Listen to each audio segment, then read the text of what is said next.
Goosefeather's Curse. Chapter 4. Dostar stood on top of the high rock, her pale cream and fawn fur looking like clouds against the clear blue sky. "By the powers of StarClan, I give you your warrior name," she declared. "Swiftpaw. From this moment you will be known as Swiftbreeze. StarClan honors your courage and your willingness to learn, and we welcome you as a full warrior of ThunderClan." The tabby and white she-cat dipped her head self-consciously as around her the clan exploded with cheers for the new warriors. "Stormtail, Adderfang, Swiftbreeze!" Moonkit cheered too, but Goosekit, crouching beside her outside the nursery, felt too anxious to speak. The warriors started to swirl around the clearing, and the noise of chatter grew until it sounded like a flock of birds had filled the ravine. "Wait." Dostar silenced them from her place on the rock. "I have one more ceremony to perform. We have a new apprentice among us." The warriors circled back to sit below High Rock, muttering in confusion. "None of the kits are 6 months old, are they?" Goosekit heard Little Step ask Flashnose. "No, I thought Fallowsong's kits would be made apprentices next moon," the ginger she-cat replied. Among the cats closest to the nursery, Goosekit saw Fallowsong glance questioningly at his mother. Daisytoe looked away without speaking. Goosekit suddenly wondered if his mother was unhappy that he was going to be made an apprentice so soon. Was she afraid of breaking the warrior code? "It's okay. I have a gift." Goosekit sank his tiny claws into the earth, frustrated that he had to keep it a secret even from his own mother. Beside him, Moonkit craned her neck to spot Heronkit and his littermates. "No way," she squeaked. "Who's going to be made apprentice? Heronkit didn't say anything to me." "Goosekit, come forward." Dostar's voice rang out across the clearing. There was a stunned silence. Goosekit stumbled toward the clan leader and stood beneath the high rock. Dostar sprang elegantly down from the rock and touched the top of Goosekit's head with her chin before addressing the clan. "Cloudberry is taking Goosekit to train as a medicine cat," she announced. "Goosekit, from this day on, until you receive your full medicine cat name, you will be known as Goosepaw. Your mentor will be Cloudberry, and I hope she will pass down all she knows to you." Goosepaw felt his leader's hot breath against his ear fur as she licked his head. "Good luck, little one," she whispered, and Goosepaw felt the knot in his belly grow tighter. He kept his head lowered and screwed his eyes shut as there was an outburst of meowing behind him. "What's going on? He's only 4 moons old. He's far too young to be a medicine cat. I don't want him to look after me if I get injured." Then a new voice, quieter and more rasping than the rest, but with a strength that made the other cats fall silent. "As your medicine cat, I ask you to trust me, in this as you do with all other things," Cloudberry meowed calmly. "This is the right thing to do. I promise." "Did StarClan tell you to do this?" challenged a voice that Goosepaw recognized as Rainfur's. There was a pause, and then Cloudberry mewed. "Yes, our ancestors have chosen Goosepaw for a special path. I must do everything I can to help him follow that path." Goosepaw took a deep breath and turned around. To his relief, a few cats called his name. "Goosepaw! Goosepaw!" He nodded gratefully to Larksong, Mumblefoot, and his sister Moonkit. But the other kits were glaring at him, and the new warrior Stormtail curled his lip to show his long yellow teeth. An image of an ugly badger, its black and white snout drawn back in a fierce snarl, flashed across Goosepaw's mind. As Dostar vanished into her den and Pineheart began organizing patrols, the crackling tension in the air faded, and Goosepaw began to breathe more steadily. Several other cats nodded to him, not always recognizable among the blur of bodies and faces. Goosepaw wondered if they were dead cats. He tried to tell the difference, but it wasn't easy. He was fairly sure he saw Nettlebreeze's mother beside the entrance to the Elder's Den, and the striped brown Tom who told him about Swiftpaw. Nettlebreeze lurched past him, smelling of mouse bile and chewed grass. "Don't go getting any fancy ideas," he growled. "Kits becoming apprentices at 4 moons. It would never have happened in my day." Goosepaw scowled, but Moonkit appeared at his other side, murmuring, "Don't listen to him. He's just cross 'cause he's covered in ticks." Goosepaw turned to face his sister. His fur felt hot with embarrassment. "I'm sorry," he blurted out. "I know it's not fair for me to become an apprentice before you." Moonkit stopped him with a sweep of her tail. "I'm proud of you," she mewed. "Why wouldn't I be? You're going to be a medicine cat." "But won't you miss me?" Goosepaw pressed. "I'll have to sleep in Cloudberry's den now." Moonkit was looking past him at the warriors milling around. I'll be fine, she mewed distractedly. Do you think I could talk to Stormtail? Or will he think I'm a dumb kit now that he's a full warrior? Goosepaw followed her gaze. Stormtail was talking to Windflight and Squirrel Whisker, boasting about the size of a pigeon he had caught during his assessment. Goosepaw shrugged. If you're willing to listen to how great he is, I'm sure he'd love to talk to you, he muttered. Moonkit was already trotting across the clearing toward the warriors. Goosepaw felt the air stir behind him. Cloudberry was watching him from the entrance to her den. Goosepaw realized she was waiting for him. He dragged his paws toward the gap in the ferns, feeling as if he were falling into a deep hole from which there were no way out. Goosepaw stared at the dizzying blackness waiting to swallow him. Every hair on his pelt stood on end, rippling in the soft wind that swept over the rocks. A huge white shape loomed over him, carrying the scent of ancient stone. "Come on, Goosepaw," Cloudberry grunted. "The moon will rise soon." She turned and headed back down the tunnel. Goosepaw took one last glance over his shoulder. The hill rolled away behind him down the faint gray line that was the Thunder Path, before rising again to WindClan's bare moorland. Beyond that was the dense, dark mass of trees where ThunderClan slept, oblivious to the Medicine Cat's long journey for the half-moon gathering. Goosepaw's feet hurt from the trek, and his mind still whirled with everything he had seen. Not just the Thunder Path, the farm with noisy dogs and the huge grassy fields, but also the faces of unknown cats, cats who his companions could not see.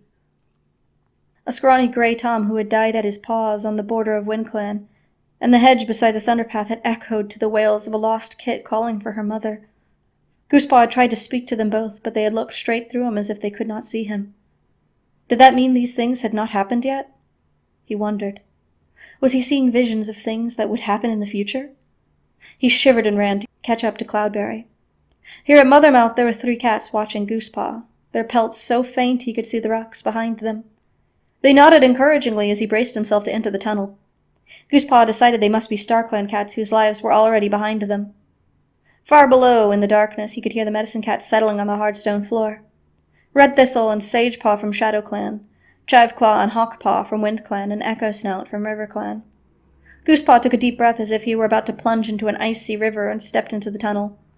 The cold of the stone after the warm, heavy night took his breath away. "That's right, follow me," rumbled Cloudberry from up ahead.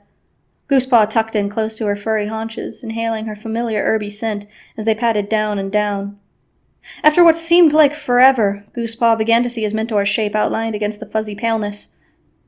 The tunnel opened up into a cave almost entirely filled by a huge glittering rock, bigger than High Rock, almost as big as the Great Rock, which Goosepaw had seen at 4 Trees on the journey here.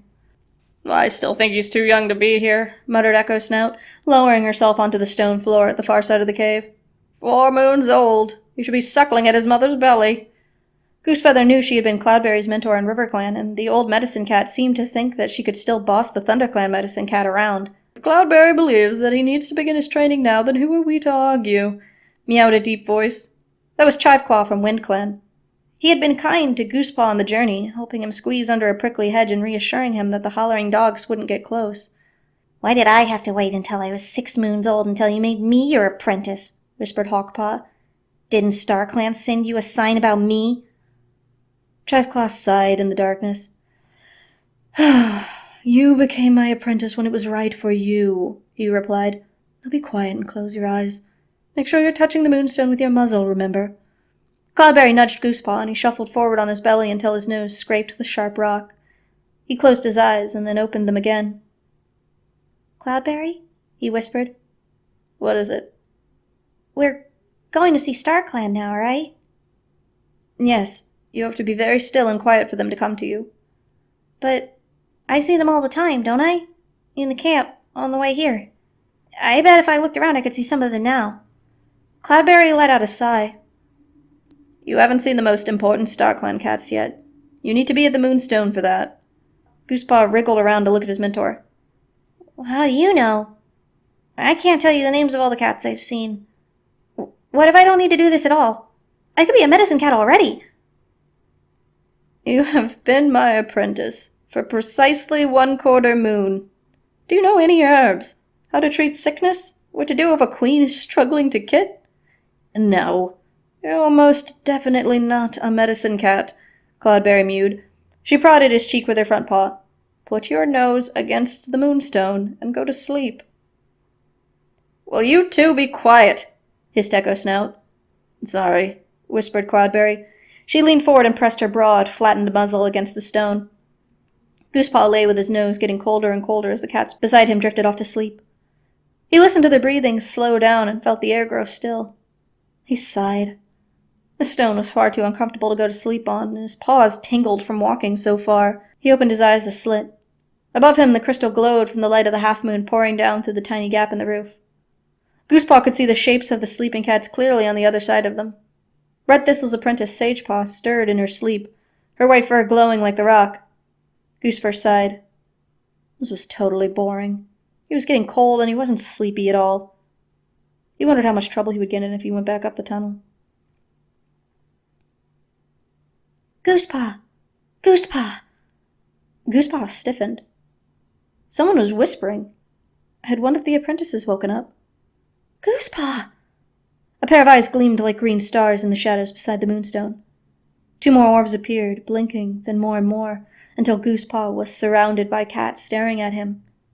They started to move toward him, a mass of shifting pelts turned to shades of gray and silver by the moonlight. We have been waiting for you, Goosepaw, breathed one of them. A long time, hissed another. We watched you being born. And now you must listen. We have so much to tell you. Goosepaw took a step back, flattening his ears. Wait, there are so many of you. Can you speak one at a time, please? A black cat loomed into his face. ThunderClan is doomed. It will be a cat who burns like fire. Beware the striped face and snapping teeth. Goosepaw tried to edge toward the tunnel. Stop, he begged. You're scaring me. He looked at the medicine cats, but they were still sleeping, still lost in their dreams of StarClan. But which cats were these around him now? Why hadn't they waited for him in his dreams? So much water. You will find your friends in unexpected places. Listen to what Midnight tells you. The lake will run red with the blood of brothers. Goosepaw stubbed his toe on the entrance of the tunnel. With a yelp, he turned and fled up the steep stone. ShadowClan will soar above the wall, washing away everything the clans have known. Goosepaw ignored the pain in his feet as he raced up the tunnel.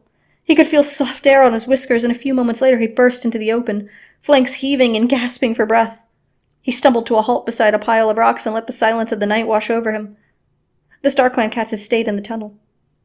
He was alone. Goosepaw, what are you doing? Goosepaw spun around. Cloudberry was standing at the mouth of the tunnel, glaring at him.